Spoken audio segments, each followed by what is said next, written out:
This is part 2. Let's go to Deuteronomy chapter 33, verse 27 again. The eternal God is thy refuge, and underneath are the everlasting arms, and he shall thrust out the enemy from before thee, and shall say, destroy them. You see that?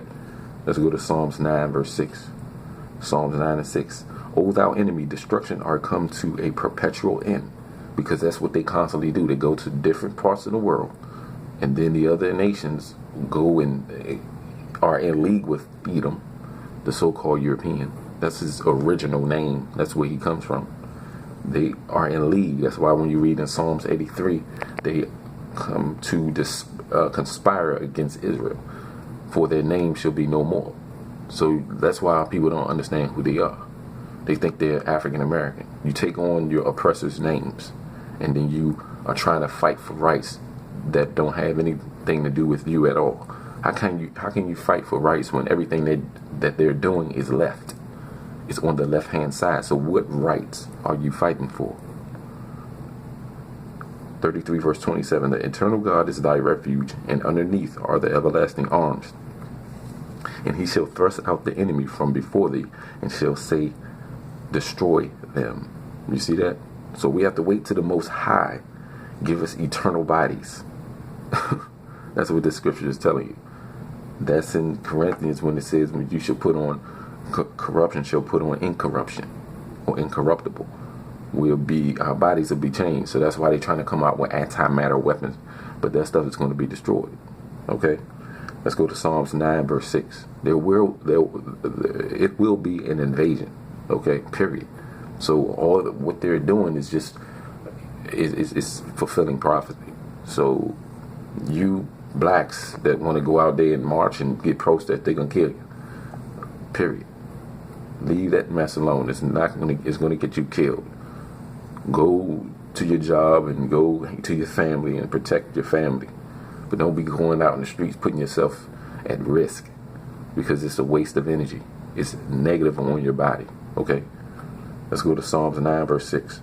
O thou enemy, destruction are come to a perpetual end. This is what Psalms is David, the warrior, and that's what Christ came. Remember David writing these Psalms. Christ come out of the lineage of David. He sit on David's throne. We know how David was he was a warrior. He didn't play with you. He was a so-called, what you would call today, a pretty boy, but he would not play with you. Okay? O thou enemy, destruction are come to a perpetual end, and thou hast destroyed cities. Their memorials is perished with them. Memorials. Lincoln Memorial, and all these different memorials that they got all over the cities, everywhere, all over the nation, all over the United States. Who these people?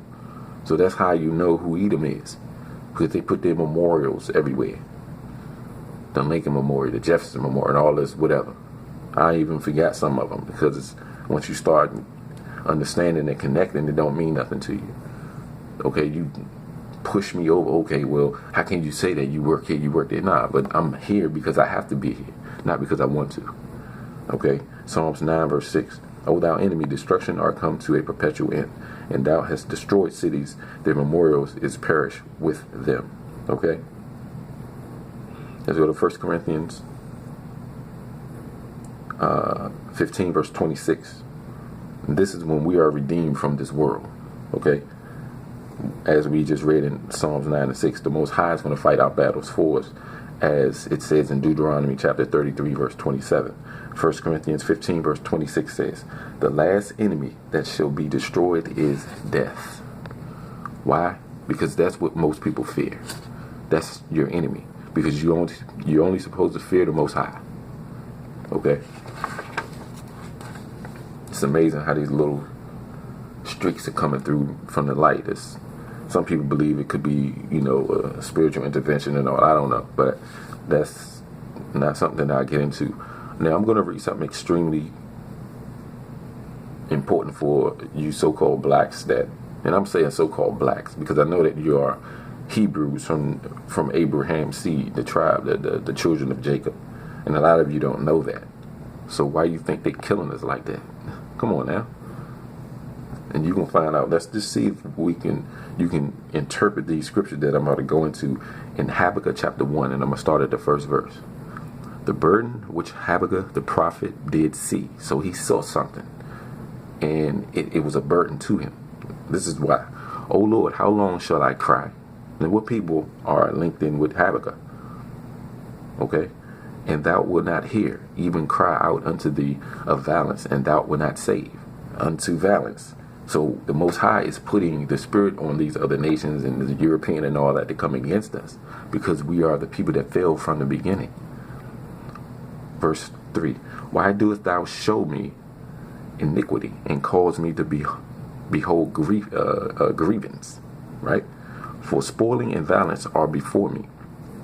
Spoiling and violence. When it says spoiling, it's talking about you're not going to be any worth of value to the Most High. You're like some meat that's gone bad in the refrigerator, okay, or just out. Spoiling and violence are before me, and there are that raise up strife and contention. There are people there that's going to raise up in contentions. Therefore the law is slack. That's the reason why. And judgment doeth never go forth. For the wicked doeth compass about the righteous. Therefore wrong judgment proceedeth. Wrong judgment, which means they went too far. Hanging us and burning us. They went too far. Behold ye among the heathen. So Israel was always amongst the heathen, not all over in some place, fake place called Israeli. Okay, over there in some tourist attraction. Our place in Israel, which is kind of in that vicinity, is desolate. Okay. Behold ye among the heathen, and regard and wonder marvelously, for I will work a work in your days which ye will not believe, though it will be told to you.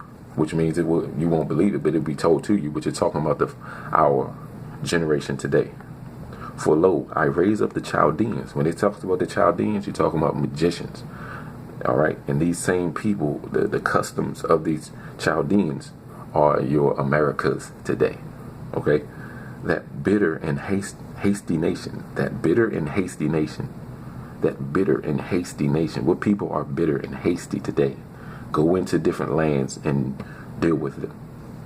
And then set up aid. They've been doing this for years.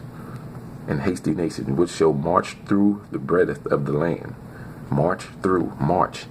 You want to go marching and protesting, that is just a similitude of war. You get that from your oppressor from the beginning. But your oppressor would go to the lands and possess the lands. They wasn't marching in one spot and holding up signs. Ooh, give me some candy, give me some food, give me this. No, it wasn't like that. They would go take it. We're going to get this. They would be holding up swords. They would be holding up guns and arrows and torpedoes throughout the centuries. So that's what marching is all about. But we do and don't understand. Oh, we're going to protest so they can change some law that they made up. Come on, man. We better wake up, man. The horses also are swift. Excuse me. Let me go back.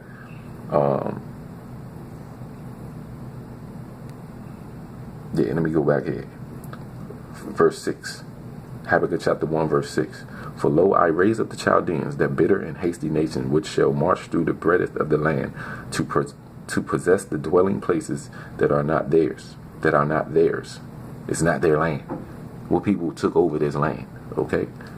What people took over this land. I'm going to say it over and over, because we have to hear things over and over, so you understand who is who in Scripture, and what, based on actions, how you understand what nation is doing what.